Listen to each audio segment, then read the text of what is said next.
പുതിയ അധ്യയന വർഷം ആരംഭിക്കുന്നതിന്റെ ഭാഗമായി കാലടി ടൗണിലെയും പരിസര പ്രദേശങ്ങളിലെയും ഗതാഗത സൗകര്യങ്ങൾ പരിഷ്കരിക്കുന്നതിനായി സംയുക്ത യോഗം ചേർന്നു.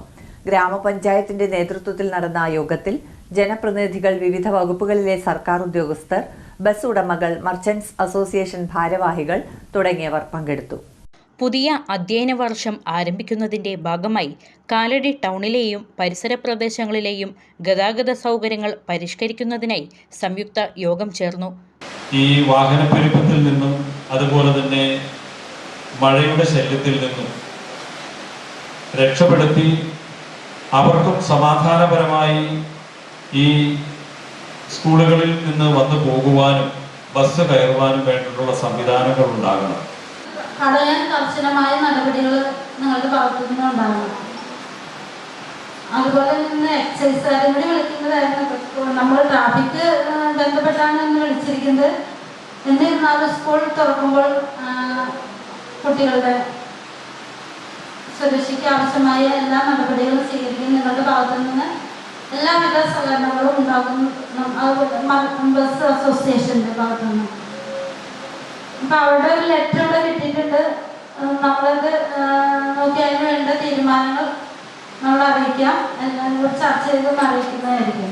എല്ലാ ഡിപ്പാർട്ട്മെന്റും അതാത് രീതിക്ക് അനുസരിച്ച് ചെയ്യുന്നുണ്ടെന്ന് അവർക്കും അതിനനുസരിച്ച് മഴക്കാലത്ത് നമ്മുടെ ഉണ്ടാവും, നിർദ്ദേശങ്ങൾ ഉണ്ടാവും. എല്ലാവരും സഹകരണം പോലീസിന്റെ ഡിപ്പാർട്ട്മെന്റിന് വേണ്ട എല്ലാവരും പഞ്ചായത്തിൻ്റെയും അങ്ങോട്ടും ആശയസമ്മാനം നടത്തി പരസ്പരം തെറ്റി നമുക്ക് എല്ലാവരുടെയും കൂടി ഐക്യത്തോടുകൂടി നല്ല രീതിയിൽ മുന്നോട്ട് കൊണ്ടുപോകണം.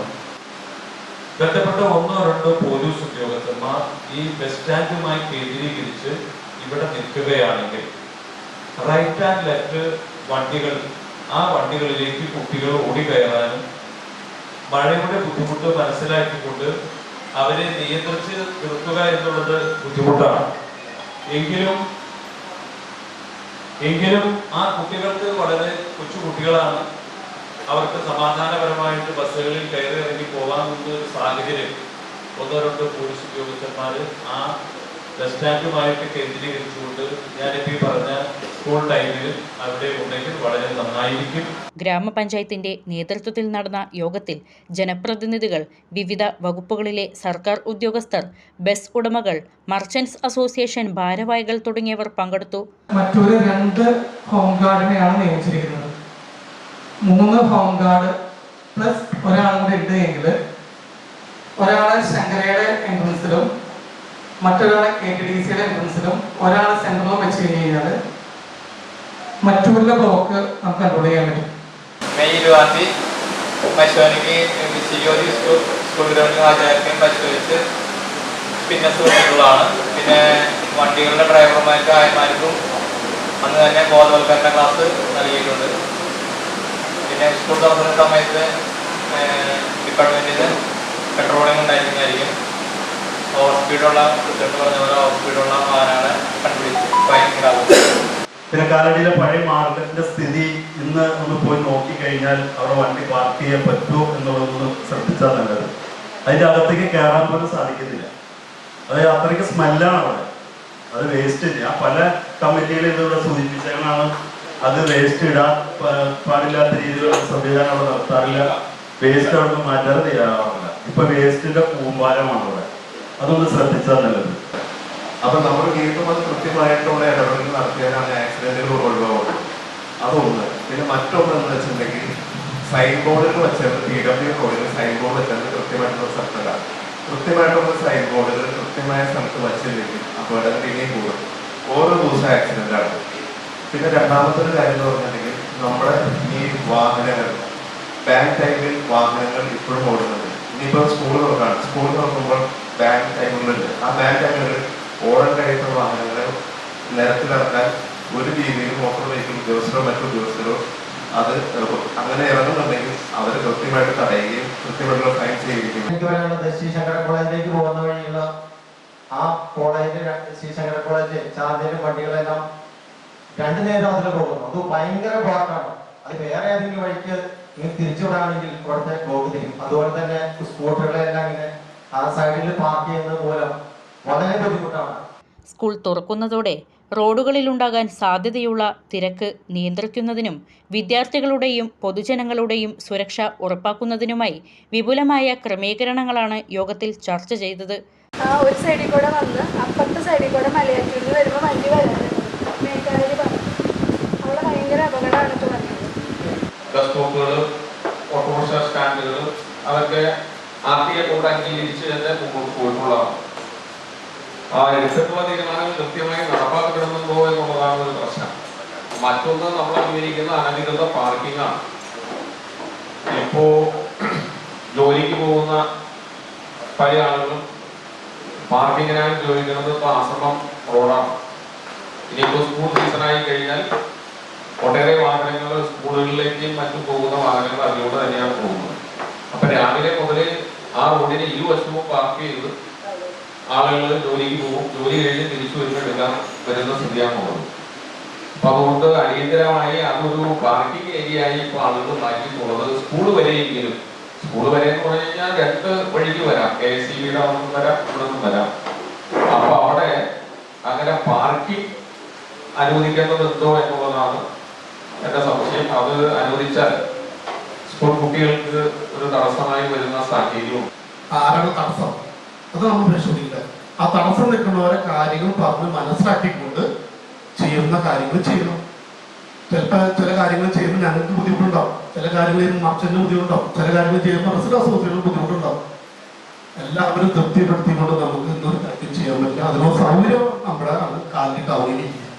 അപ്പൊ അതുകൊണ്ട് കാലിന് ഇനിയെങ്കിലും സുഗമമായിട്ട് മുന്നോട്ട് പോകാൻ അതിനുവേണ്ട ഒരു സഹായം പഞ്ചായത്തിന്റെ ഭാഗത്ത് നിന്നാവണം.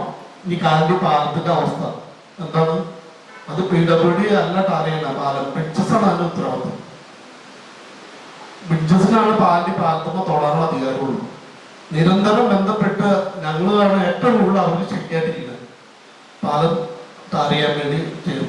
പാലം പാലത്തിന് ഉദ്ഘാടനം ചെയ്യുമ്പോൾ അതോടെ കിടക്കുന്നത് ഞങ്ങൾ കിടക്കുന്നതിൽ നടക്കുന്ന ഒരു കുറ്റക്കാരാണ്. അപ്പൊ അടിയന്തരമായിട്ട് പാലത്തിന്റെ ഇരുവശങ്ങളും മെയിൻറ്റെയിൻ ചെയ്ത് തന്നില്ലെങ്കിൽ നിലവിലുണ്ടാവുന്ന ഗതാഗത കുരുക്കിന്റെ 10 മടങ്ങ് വർദ്ധിക്കുകയുള്ളൂ. അങ്കമാലി സൈഡിലേക്കും പെരുമ്പാവൂർ സൈഡിലേക്കും പോകണം. ഇപ്പൊ നിലവിലുള്ളത് പോകുമ്പോൾ പോകട്ടെ. പക്ഷെ ഇവിടുന്ന് ഉൾപ്രദേശത്തേക്ക് പോകണം. മലയാറ്റൂര്, മഞ്ഞപ്ര, എയർപോർട്ട്, പാറപ്പുറം, കൂടാരപ്പാട്, കുമ്മപ്പടി അങ്ങനെയുള്ള ഉൾപ്രദേശങ്ങളിലേക്ക് പോകുന്ന ബസ്സുകളാണ് കൂടുതൽ യാത്രക്കാർ വരുന്നത്. സ്റ്റുഡൻസ് ആയിരുന്നാലും യാത്രക്കാരായിരുന്നാലും സ്ത്രീകൾ ഉൾപ്പെടെയുള്ള ആളുകളും അവരാണ് ദീർഘസമയം കാത്തു നിൽക്കേണ്ട ഒരു സാഹചര്യം വരുന്നത്. അപ്പോൾ ഈ പറഞ്ഞ 6 or 7 പോയിന്റിലേക്ക് പോകുന്ന അത്രയും ബസ്സുകൾ അവിടെ കയറ്റിയിട്ട് അവിടെ പ്രവർത്തിപ്പിക്കാം. ഞാൻ സ്ഥിരമായിട്ട് ആക്സിഡന്റ് കാണുന്നത് മറ്റൊരു വില്ലേജ് ഓഫീസിന്റെ ഫ്രണ്ടിലാണ്. മറ്റൊരു വില്ലേജ് ഓഫീസിന്റെ സൈഡിൽ കൂടെ മറ്റു പഴയ റോഡിലേക്ക് റോഡ് പോകുന്നുണ്ട്. ആ റോഡിലേക്ക് അങ്ങനെ റോഡ് ഉണ്ടെന്നോ അല്ലെങ്കിൽ അവിടെ നിന്ന് ഇങ്ങോട്ടോ അങ്ങോട്ടോ വാഹനങ്ങൾ പോകുന്നുണ്ടെന്ന് അവിടെ ഒരു സൈൻ ബോർഡും ഇല്ല. അതുകൊണ്ട് തന്നെ സ്ഥിരമായിട്ട് അവിടെ ആക്സിഡന്റ് ഉണ്ട്. പെട്ടെന്നായിരിക്കും ഇവിടുന്ന് എൻസിലോട്ട് കൂടെ പോകുന്ന റോഡുകൾ അത് വാഹനങ്ങൾ ശ്രദ്ധിക്കാതെ കൊണ്ട് അവിടെ നിന്ന് ഇങ്ങോട്ട് വരുന്ന വാഹനങ്ങളുമായിട്ട് മുന്നിട്ട് സ്ഥിരമായിട്ട് ആക്സിഡന്റ് ആണ്. എവിടെയാണ് ബസ് സ്റ്റോപ്പ് എന്നുള്ളത് ഇപ്പൊ ചോദിച്ചിട്ടുണ്ടെങ്കിൽ കൃത്യമായിട്ട് ഈ കാഞ്ഞൂർ റോഡിലെ എവിടെ ബസ് സ്റ്റോപ്പ് എന്ന് ചോദിച്ചാൽ കൃത്യമായ ബസ് സ്റ്റോപ്പ്, ഔദ്യോഗികമായിട്ടുള്ള ബസ് സ്റ്റോപ്പ് എവിടെയാന്ന് ചോദിച്ചാൽ കാര്യം പലയിടത്തും നിർത്തേണ്ടതാണെങ്കിൽ നാട്ടിൽ റോഡിലാണ് നിർത്തണേ. അത് ബസ് ഓണേഴ്സിന്റെ അവരെ കുറ്റപ്പെടുത്തി പറയില്ല. അവർക്ക് ധൃതിയോട് പോകുമ്പോൾ നിർത്തി പോകുന്നതായിരിക്കാം.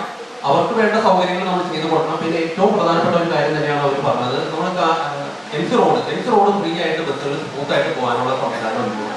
ഹോൾട്ട് ചെയ്യേണ്ട മലയാറ്റൂർ മഞ്ഞപ്പുറ റോഡിലേക്കും നമുക്ക് ഇപ്പുറം സൈഡിലേക്ക് കാഞ്ഞൂർ പാറപ്പുറം സൈഡ് അല്ലെങ്കിൽ മറ്റ് ഇതര റോഡുകളിലേക്ക് പോകുന്നത് സുഗമമായിട്ട് ഹോൾട്ട് ചെയ്യാനും നമ്മൾ ട്രാഫിക്കിനെ ബുദ്ധിമുട്ടുണ്ടാക്കാതെ ഹോൾട്ട് ചെയ്യാനുള്ള സംവിധാനത്തിലേക്ക് നമ്മൾ ചെയ്യണം. അതിനുള്ള സ്ഥല സൗകര്യങ്ങൾ നമുക്കുണ്ട്. അത് ഏറ്റവും സൂട്ടബിൾ ആയിട്ട് ക്രോസിംഗ് ഒന്നും ഇല്ലാതെ ചെയ്യാൻ പറ്റുമെങ്കിൽ അങ്ങനെ ചെയ്യണം. എങ്ങനെയാണെന്നുള്ളത് ചെയ്യണം. വാഹനങ്ങളുടെ പുറത്തേക്ക് തള്ളി നിൽക്കുന്ന തടിവണ്ടികൾ പോലുള്ള വാഹനങ്ങൾ സൈഡ് ചേർത്ത് പാർക്ക് ചെയ്യുമ്പോഴും അവിടെ നിർത്തുകൊണ്ട് പോകുമ്പോഴുമാണ് കൂടുതലായിട്ടും ഇങ്ങനെ അപകടം. ഇപ്പൊ ഇന്നലെ ഉണ്ടായത് അതിൻ്റെ ഒരു CCTV ക്ലിപ്പ് കിട്ടി. അതിലും ഒരു തടിവണ്ടിയുടെ സൈഡിലേക്ക് പ്രൊജക്ട് ചെയ്തേക്കുന്നത് മുട്ടിയിട്ടാണ് ആ ട്രാൻസ്ഫോമറിന്റെ ഒരു പോർഷൻ ഡാമേജ് സംഭവിച്ചത്. വാഹനങ്ങളുടെ പാർക്കിംഗ് ക്രമീകരണം, ബസ് സ്റ്റോപ്പുകളുടെ പുനഃക്രമീകരണം, വിദ്യാർത്ഥികൾക്കായുള്ള യാത്രാ സൗകര്യങ്ങൾ വർദ്ധിപ്പിക്കൽ തുടങ്ങിയ കാര്യങ്ങളിൽ യോഗത്തിൽ തീരുമാനങ്ങളെടുത്തു.